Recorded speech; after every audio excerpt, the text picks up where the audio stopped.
Hello, dear listeners, and welcome to a new episode of our Letter to Vox podcast.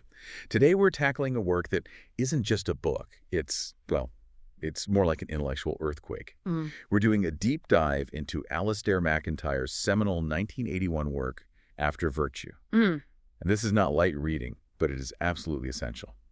MacIntyre poses what might be the most unsettling question of our age. When we argue about what's good, or right, or just, are we even having a real conversation? Or are we just shouting past each other? Exactly. Are we just using the empty echoes of a moral language that has completely collapsed? It's a radical contention. I mean, MacIntyre's starting point is that our moral language, all the big words we use like duty, rights, justice, is in a grave state of disorder. Not just messy, but in grave disorder. Yes. He says they're like fragments. Imagine finding a few random pages from the middle of a complex scientific manuscript. You can read the words, but you've lost the context, the definitions, the whole structure of the argument. So the words are just simulacra of morality. They look like the real thing, but they're not. Precisely.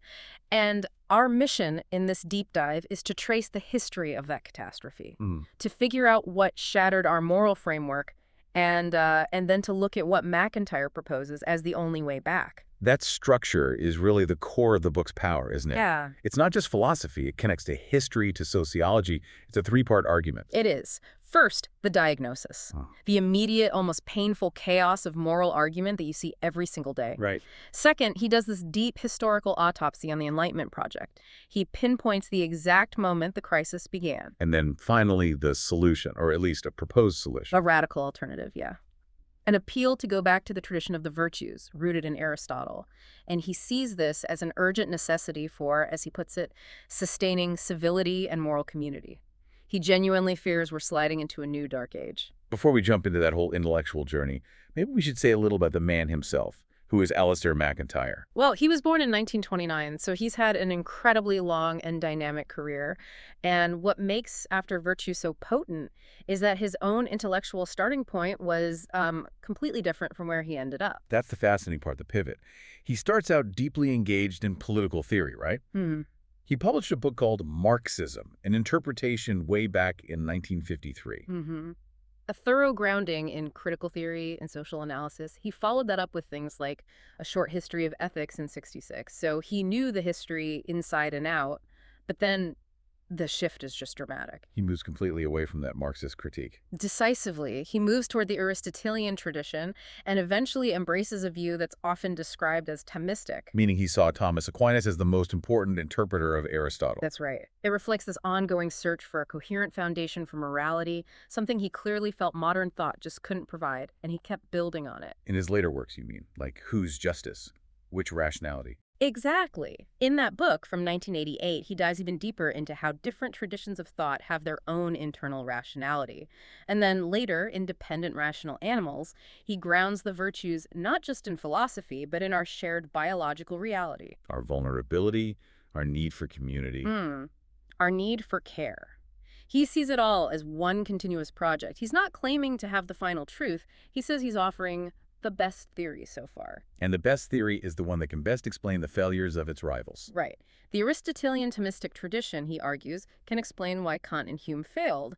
But Kant and Hume can't really explain why Aristotle's framework was so powerful for so long. Okay, let's dive into that first part then, the diagnosis. MacIntyre says to look at any major public debate today, climate policy, the economy, whatever. What's the one defining feature? It's not the disagreement, it's that the disagreements are interminable. They just go on forever. They never reach a rational conclusion. Never.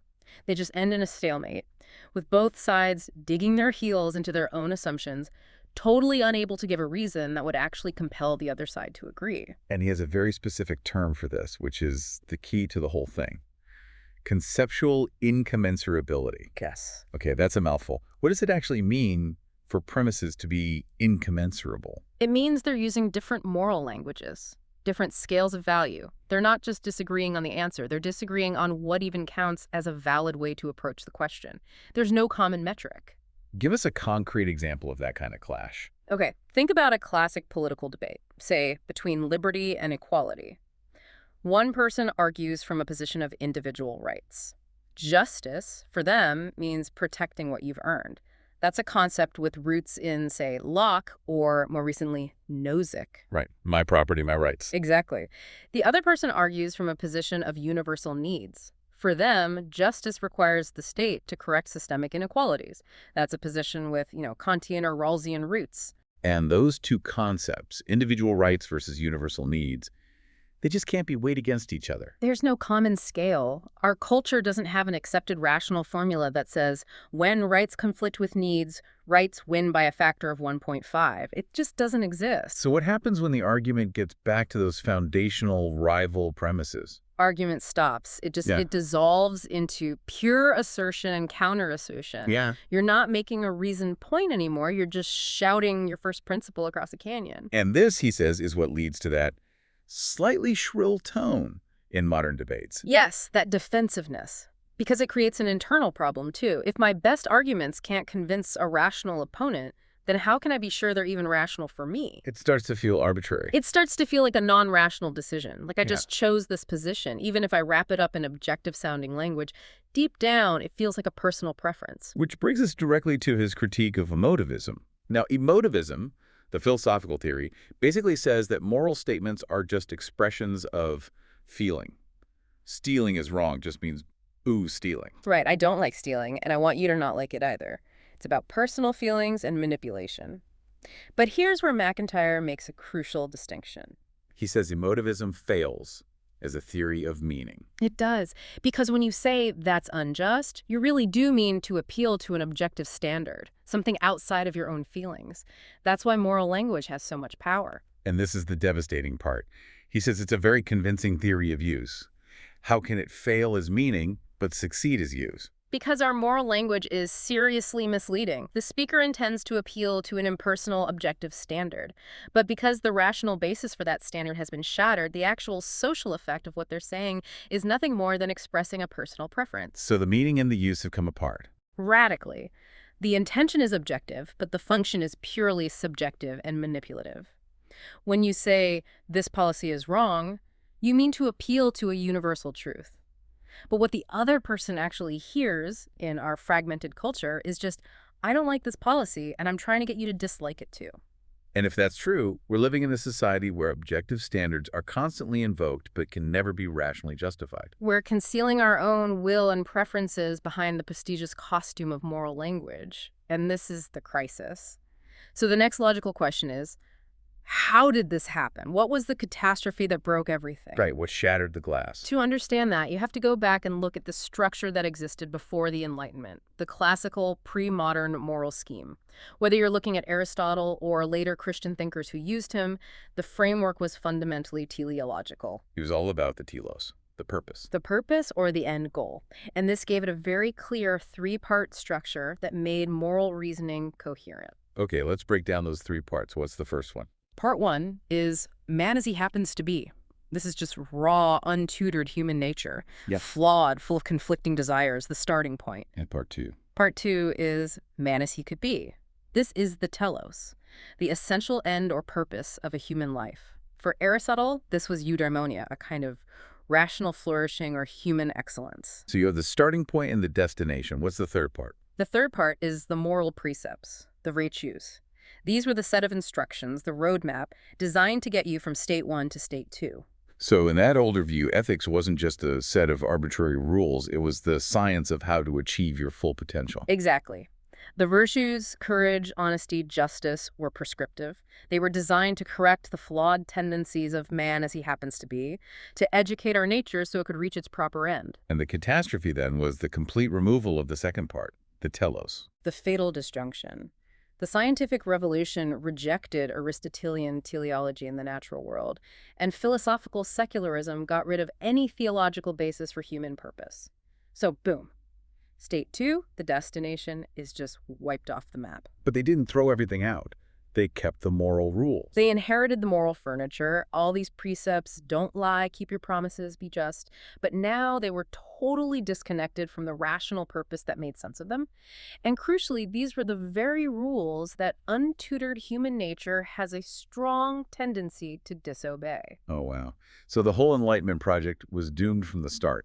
They were trying to justify rules that were designed to contradict our nature by appealing only to our nature. It was an inevitably unsuccessful project. They were left with a bunch of incoherent fragments and tried to glue them together, and this led to these two major and equally failed attempts to find a new justification. Let's start with the first one, the big one, Kantian rationalism. Kant saw the mess. He wanted to find a new, rock-solid foundation for morality and pure reason alone, untainted by messy human desires or historical traditions. But the key thing to remember is that the content of Kant's morality was very traditional. He wasn't inventing new rules. Not at all. He was trying to prove that the good, dutiful morality of his Lutheran upbringing in Königsberg was universally and rationally required for everyone, everywhere. And his tool for this was the categorical imperative, the universalizability test. Right. Can I consistently will that the rule of my actions should become a universal law for everyone? But MacIntyre argues that this test is just way too weak. It's a test of logical non-contradiction, not of morality. How so? How can an immoral act pass the test? Well, MacIntyre poses a challenge. Imagine a maxim like this. Let everyone except me be treated as a means to an end. You could not consistently will that because you are part of everyone. But what about this maxim? Let everyone, myself included, always act so as to treat everyone else as a means. A universe of consistent, rational egotists. Exactly. Such a universe might be a horrible, unpleasant place to live. It might be deeply inconvenient for me. But it's not logically impossible to will. There's no contradiction. And since Kant explicitly threw out all appeals to happiness or good outcomes as a basis for morality, he can't use the fact that it's an awful world as a rational argument against it. So the categorical imperative fails. Yeah. It can't generate the specific moral content he wanted to justify. It fails. So the other path was to go in the opposite direction. Forget abstract reason. Let's ground morality in human desires and passions. This was the project of thinkers like Hume and Diderot. The utilitarian path. Moral rules are just the ones that are useful for getting us what we want. That was the idea. But it immediately runs into a huge problem, which desires. Our desires are all over the place. Some are constructive, some are deeply destructive. So they had to find a way to filter them. They had to. Diderot, for instance, had to distinguish between good, natural desires and bad, artificially formed and corrupted desires. But in doing so, he was smuggling in a standard that was external to the raw human nature he claimed was his only foundation. He needed a normative ruler to measure desires, but his philosophy had just abolished the very possibility of such a ruler. And Hume did something similar. Yes. Hume quietly excluded the passions of, say, radical political levelers who wanted to upend the social order, or religious enthusiasts who were driven by zealous faith. He decided those desires didn't count. So he was basically just relying on the established social norms of his time. As MacIntyre puts it, he was relying on the prejudices of the Hanoverian ruling elite. Both Hume and Diderot were forced to use an unacknowledged traditional set of values to make their systems work, which just proves that the entire Enlightenment project, whether rationalist or empiricist, failed to justify the morality it inherited. It sounds like they didn't create a new foundation for morality so much as they created a new way to hide the fact that the old one was gone. That's the core of the argument. They didn't reform morality, they shattered it, leaving us with these free-floating pieces that look like rules but actually function as expressions of will. Don't forget to subscribe and leave a like if you enjoy this podcast. So this historical failure wasn't just an abstract philosophical problem. MacIntyre says it actually created a new kind of person, new social characters who embody this crisis. And it starts with the very nature of the modern self. Yes, the emotivist self. In pre-modern societies, who you were was tied up with your roles. You were a member of this family from that village with this craft. Your identity had necessary social content. It was fixed. It was given, to a large extent. But modernity strips all that away. The modern self is this radical individual who stands against the social world, defined by a lack of fixed identity. Which is why we feel so alienated from our own roles sometimes. Precisely. MacIntyre points out that you see this in thinkers who seem like total opposites. You have Jean-Paul Sartre, who says the self is pure freedom, a nothing that chooses itself every moment. To identify with a role, like being a waiter, is an act of bad faith. And on the other side? You have someone like the sociologist Irving Goffman, who says the self is basically just a collection of performances. It's a peg on which we hang different social masks. So whether the self is totally separate from its roles, like for Sartre, or is nothing but its roles, like for Goffman. The alienation is the same. There's no real unity between your inner self and your outer social life, and this fragmented, choice-making self is the self that acts emotively, and it shows up in a few key social types. The first one he identifies is the aesthete, the manipulator. The aesthete is the character for whom the whole world is just an arena for the achievement of their own satisfaction. Since there are no objective moral rules, social life is just a chaotic mess of individual wills clashing. Their goal is pleasure. Their enemy is boredom. Exactly. And to combat boredom, they manipulate. They see other people as instruments for their own enjoyment. For the aesthete, the line between a manipulative and a non-manipulative relationship just disappears. It's pure emotivism in the personal sphere. But his biggest critique is probably reserved for the other character, the one who dominates public life, the manager. Oh, yes, the managerial or bureaucratic character. This figure is absolutely central to the modern state and the modern corporation. And the manager's claim to power isn't about pleasure, it's about rational competence. It's about expertise, effectiveness. Right. They justify their power and their huge salaries by claiming to have a special kind of knowledge, social science, economics, management theory, that allows them to predictably control social outcomes.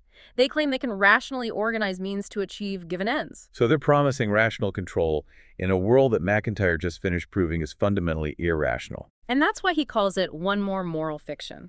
He attacks the very scientific basis of managerial authority. He says the so-called laws of social science in sociology, economics, politics, they just don't have the same rigor as the laws of natural science. Why not? What's the difference? Predictive power. A real scientific law lets you make specific counterfactual predictions. If X happens, then Y must happen. But social science laws are usually just statistical averages. Their track record on prediction is, frankly, terrible. He uses the example of economists completely failing to predict stagflation in the 1970s. A perfect example. And he argues social life is structurally unpredictable for a couple of key reasons. The first is what you might call game-theoretic reflexivity. Meaning? Think about it. In any social situation, people are trying to predict what others will do, while at the same time trying to make their own actions unpredictable to gain an advantage. The very act of making a prediction can change the behavior of the people you're trying to predict. It's an endless feedback loop. And the second reason? Systematic concealment of information. In any competitive system politics, business actors have a powerful incentive to hide their true intentions and knowledge. So any model you build based on public data is going to be flawed from the start because the most important variables are deliberately hidden. So if the manager's claim to expertise isn't real, where does their authority actually come from? From performance, from theater. MacIntyre says the manager's power is based on histrionic success, a skillful, dramatic imitation of control. The most successful manager is just the best actor. The one who is best at projecting an image of calm, value-neutral competence. Exactly. And this is the ultimate expression of public emotivism. The manager claims to be using objective expertise to guide policy, but since that expertise is a fiction, what they're really doing is advancing their own arbitrary but disguised will and preference. So the whole bureaucratic structure of our society is basically institutionalized emotivism. It's the Nietzschean will to power, wearing a business suit and carrying a clipboard. This is what he means when he says the barbarians are already governing us. They're just disguised as experts. Okay, so after that devastating diagnosis, MacIntyre finally pivots to the constructive part of his project. He says we have to abandon this whole failed Enlightenment approach and restore the morality of the virtues. And he starts with the concept of a practice. Yes, the idea of a practice is the first building block. He defines a practice as a complex social activity. It could be anything from playing chess to architecture to conducting scientific research that has its own internal standards of excellence and aims at achieving certain goods. And he makes a crucial distinction here between two kinds of goods, internal and external. That distinction is everything. Internal goods are the goods you can only get by participating in the practice itself. They are specific to that activity. Like the strategic beauty of a well-played chess game. Or the satisfaction of a truly elegant scientific proof. You can't really understand or appreciate that good from the outside. You have to be a practitioner. Now, contrast that with external goods. These are things like money, fame, power. Right. And they are only contingently attached to the practice. You can get fame from being a brilliant physicist, but you can also get it from being a reality TV star. The good of fame is detachable from the practice. And this is how he defines the virtues. They're what you need to achieve the internal goods. Exactly. Honesty is a virtue for a scientist because without it, the internal good of discovering truth is impossible. Justice is a virtue within a team of architects because the internal good of creating a beautiful, functional building requires fair collaboration. But here's the moral core of it. Mm. You have to practice those virtues irrespective of whether in any particular set of contingent circumstances they will produce those external goods or not. So I have to be honest, even if it cost me the promotion, the external good. If you're only honest when it pays, you don't have the virtue of honesty. You have the managerial skill of calculated self-interest. The virtues are what sustain a practice by prioritizing its internal goods over the constant, competitive scramble for external ones. But a single life is more than just a collection of different practices. How do you unify them? This brings us to the second concept, narrative. Right. A life has to have a certain unity. MacIntyre argues that we have to understand a human life as an enacted dramatic narrative. We are the characters in our own stories. And thinking of life as a story is what makes our actions intelligible. Yes. An action is only understandable in the context of a narrative that has a past, a present, and is moving toward some future goal. This narrative unity is the basis of our personal identity. To be a self is to be the subject of a continuous story. It's what makes us accountable. I can ask you to give an account of why your actions today seem to contradict what you said last year. Exactly. Without that narrative unity, you collapse back into the emotivist self, a series of disconnected moments and choices with no coherence. And this unity is what makes a virtue like integrity or constancy even possible. Integrity only makes sense in reference to a whole unified life. And that individual story, that narrative, is never written in a vacuum. It's always embedded in a community, which is his third concept, tradition. He argues that the modern liberal idea of the self as a free-floating individual who just chooses their own values is a dangerous illusion. We are all born into a history. We inherit a specific past. My identity begins with my family, my city, my culture. Right. And you are, to some extent, responsible for the history you inherit. This is why, for MacIntyre, the common modern retort, well, I never owned any slaves, is a moral evasion. You are a bearer of the tradition that did. So what is a living tradition? It's not just a dusty set of rules, is it? Not at all. A living tradition is an historically extended, socially embodied argument. It's a continuous, often conflicted debate over centuries about the nature of the goods that the tradition pursues. So the tradition of Western philosophy is one long argument about truth and justice. Precisely. And the virtues are what keep that argument alive and healthy. You need justice, truthfulness, and courage to sustain the debate. Without them, the tradition becomes corrupt and dies. Your moral journey is to start from your own inherited particularities and move toward the good, but you can never just leap into a universal context-free position like Kant wanted to. You have to start from where you are. So MacIntyre brings this whole analysis back to our modern political life to show how this fragmentation plays out in our theories of justice. He uses the famous debate between John Rawls and Robert Nozick as the perfect example. He does, because their theories are completely rationally incommensurable. Rawls, with his veil of ignorance, builds a theory of justice based on protecting the needs of the worst off. It prioritizes equality. Right. And Nozick builds his entitlement theory on the foundation of individual rights and historical acquisition. It prioritizes liberty. And you simply cannot rationally weigh Rawls's foundational premises against Nozick's. They are speaking different moral languages. They perfectly mirror the chaos of our everyday public debates. But he says they actually share a hidden and destructive liberal premise. They do. The shared premise is that society is basically a collection of strangers, each pursuing his or her own interests. By starting there, they both exclude the classical Aristotelian idea of justice. Which is justice based on desert. Yeah. On what you deserve based on your contribution to a shared common good. Exactly. If we're all just strangers pursuing private interests, there is no shared common good to contribute to. So the concept of desert becomes meaningless. Justice just becomes about setting up fair rules for transactions between disconnected individuals. And this leads to his final, stark ultimatum. If we reject this whole Aristotelian tradition he's trying to revive, then there's really only one other coherent option on the table. Nietzsche. MacIntyre actually gives Nietzsche a lot of credit. C says Nietzsche's negative critique was basically right. The Enlightenment did fail to provide a rational justification for morality.